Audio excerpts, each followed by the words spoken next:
And it's been quite a week, I can say. Oh, yeah. Man, do the wheels of news keep turning? It keeps giving us stuff for trending, but then all it's in sad too. all in Minnesota too. It's like this little cesspool of It's disheartening. I was thinking before I even came up here to do the show with you, like one last little thought came through my mind. We're Americans, and it's so sad that we've become this divided. And I'm not saying everywhere, just in certain locations and localities and certain counties that are sanctuary cities. cities or sanctuary counties or states, I guess cities, states. But that's what's so sad is the line between of what we believe is right. Like me and Kashmir, we believe that we wouldn't go impede ICE and we wouldn't put ourselves in danger because we actually don't think that innocent people are being deported. We think real criminals are being deported. But like Kashmir said, on the other side, they really believe that there's this group of minorities that are being treated horribly. I mean, I have something to read, but like yesterday, I want to say like how should I say this? I felt like our biggest like thing we were going to talk about today was going to be about the The church, church, like yeah. and the people getting arrested, and then they had the whole like 5-year-old narrative being nabbed by ICE, which wasn't true. And then so that's kind of what we focused on, at least I did. And then I was trying to get through all the Virginia laws, and then I heard about the Alex Preddy thing, and I kind of like shut it off in my head because I know how the media twists narratives and things. But then I started seeing it more and more pop up in my feed. And then, like, I finally watched the video, and there's just so many things you could take from it. But just the sad thing is this is not good what's going No. on both sides. Both Like, sides. It needs to de-escalate. Just because we want to de-escalate doesn't mean that we don't believe in the policies of removing criminal, illegal aliens. I think both sides do need to de escalate because the one side, you have the protesters, like you said, they're really believing in this cause. But then there's also the paid people, like they're really targeting ICE. And it's gotten out of control where they're like biting their fingers off, like ICE's finger off, and then they're like screaming at them, blowing Yeah. whistles. They have like water bottles that are frozen and they throw them at your head. Hmm. Remember they dragged was his name Tim Sorter through the Yeah, street? or Nick Sorter. Nick Sorter, sorry. They dragged Nick Sorter through the street. James O'Keefe was just there. He said it's really bad. He had someone with him from the Marines, Hmm. and he was saying this is bad. Like in other countries, it seems like we're in another country. And Cam Higbee, he just found the signals. Oh, the signal chats, Signal right? chats, and it's a lot of people in the government of Minnesota that are on these chats. And even What Renee are these Good was chats? on the chat, and so was Alex Pretty.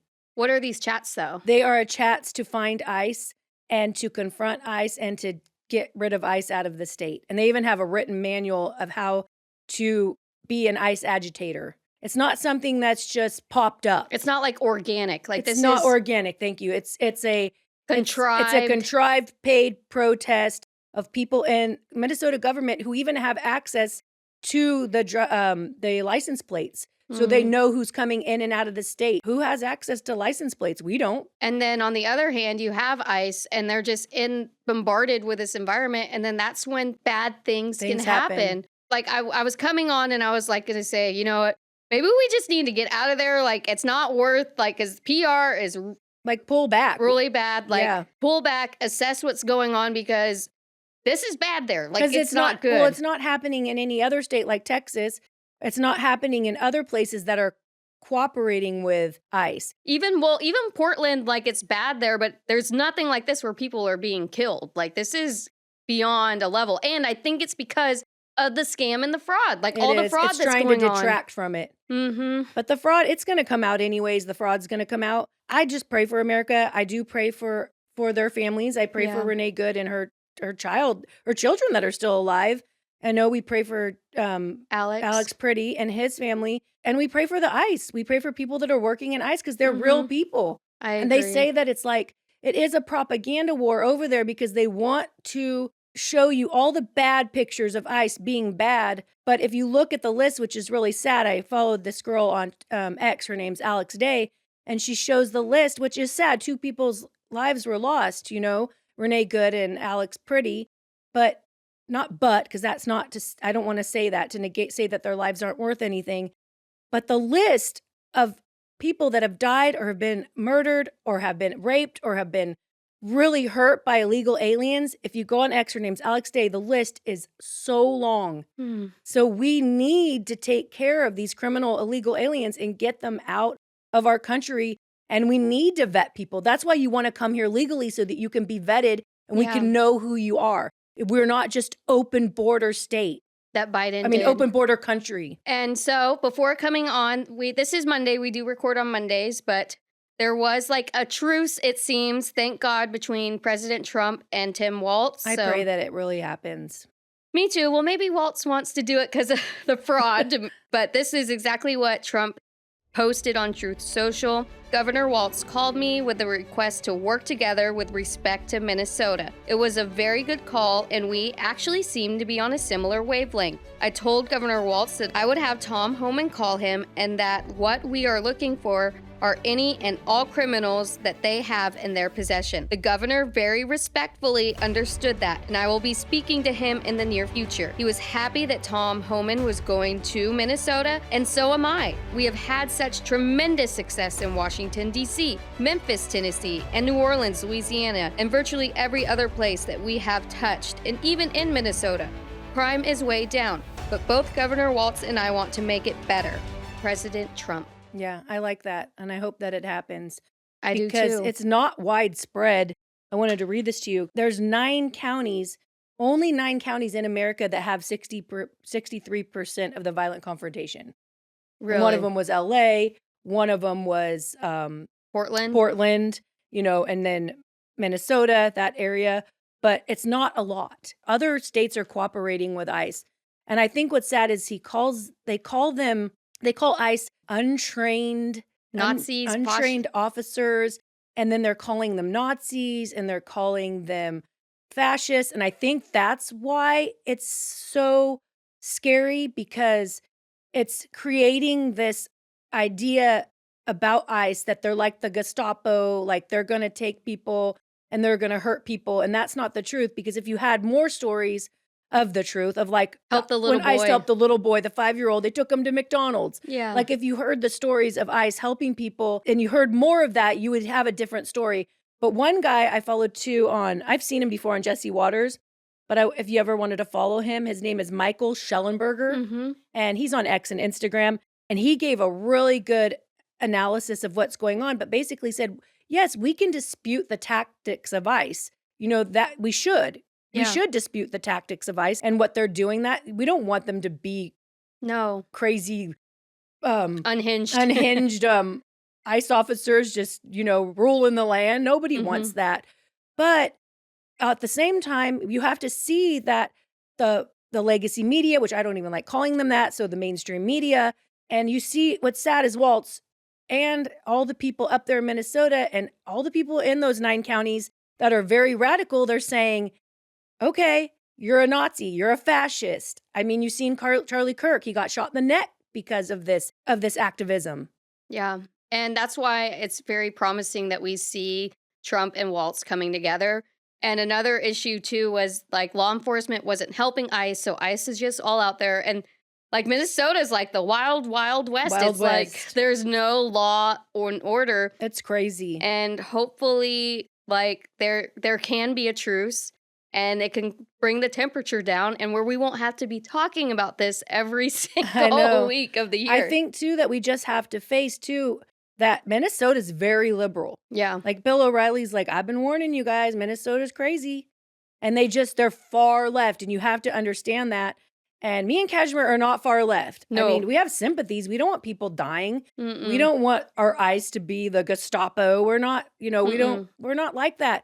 But at the same time, we don't want criminal illegal aliens in this country raping 12-year-old girls, hurting women, grown women that went out on a jog and now they're dead. They're gone. They can't be there for their family. Exactly. I almost was waving the white flag though. I'm like, you know what? Minnesota can have them bad people. Let's go. And I think we all want to wave that flag. It's sad. It's like I don't think we should ever be that proud to want change that bad that we're going to force it on people. That we're going to force it on people that don't want it. And that's why I'm grateful that they are making efforts. At least it seems like It seems like it right now. So that's the positive thing. We will keep you all posted on what happens. And before we get to the Virginia law, though, we need to talk about the church The thing. church. And her name is, I always forget her Oh, name. Harmeet Dillon. Sorry, Harmeet Dillon. And I've seen her on Tucker before, but she's under Pam Bondi, and she is really good. Yeah. And she's prosecuting the case in Minnesota where they went in and they stormed the church. Mm-hmm. And so there was 3 big arrests. Nikema Levy Armstrong, which she was the BLM person. And she's a lawyer. Yeah. Oh, but guess what she does? She has a charity, you know. This was reported by Megyn Kelly. Wow. And her salary is $1 million, and she's only given away $700,000. So she's keeping 65% of the money that's given to her for herself or for her organization. It shows you they're not really in it for the cause. And Chantil Louisa Allen, School board member. mm-hmm. And then the crazy ICE activist. William Kelly. Yeah. I found him on X, and he likes to cross-dress and talk about himself, but it's like he's a double personality. He's like this really aggressive man in their face, and he's a paid agitator, but then he's like this cross-dressing little foofy man. Ooh. And Don Lemon, the magistrate judge, wouldn't allow them to get him, but that doesn't mean, because he seems on the bad news bears list. And we mentioned the FACE Act last week, which was with the abortion clinics, where you can't disrupt a religious place of service or people trying to go to get an abortion. But the magistrate judge would not allow them to charge these people on that. So now they're going through the KKK Act, which was developed during the Reconstruction era, which is a conspiracy to deprive people of their Constitution rights, and which prohibits conspiring to intimidate people from exercising their rights. And there was that's a felony. Yeah, and there's complete intimidation going on.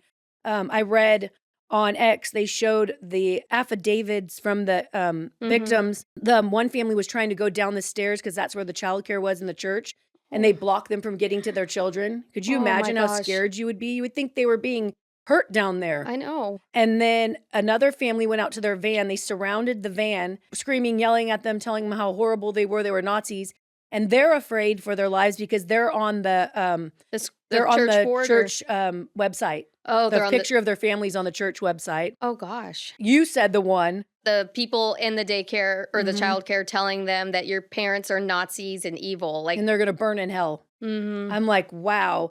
So they're in jail. So Nikema Armstrong, Chantel Allen, and William Kelly's in jail, which is funny. It looks like Don Lemon's getting away with it. But from what Harmeet Dillon says, he just keeps throwing her, what do you call that in football? Throwing you the pass or throwing you a Hail Mary. Hail Mary, because he keeps talking on the internet, and it's like he's implicating himself. So she's like, keep it up, Dawn. Yeah, and we'll see. I think she wants to get more people, because you don't want people afraid to do their constitutional right of worship. So I'm really happy how that case is going, and that it happened immediately.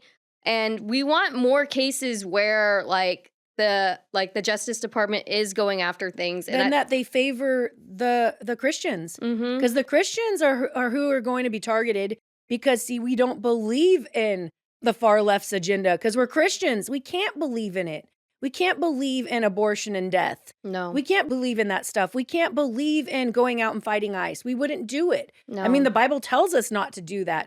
The only way that we would ever do it is if truly our government was going to take away every right we had that's God given to us. Thankfully, we live in a country that we have freedom of religion, and we just want that right protected, and we want people safe, and we just want this to be neutralized. I mean, this is more than politics. This is something serious. And it is really serious. And it does look like after the fraud got exposed, then all chaos broke loose in Minnesota. All hell broke loose in Minnesota. And that's what it really looks like, because I know that we'll probably have more to talk about, but Dr. Oz, he's already over there in Minnesota and found a whole huge warehouse that's full of Medicaid fraud and Medicaid businesses that operate into there. Crazy. Just wanted to throw that one out there. Want to be in the know? Subscribe to our YouTube channel. Listen to us on all podcast platforms. Follow us on all our socials. Visit our website, thenobody757.com. I'm Kashmir. I'm Jackie. And we are the Nobodies 757.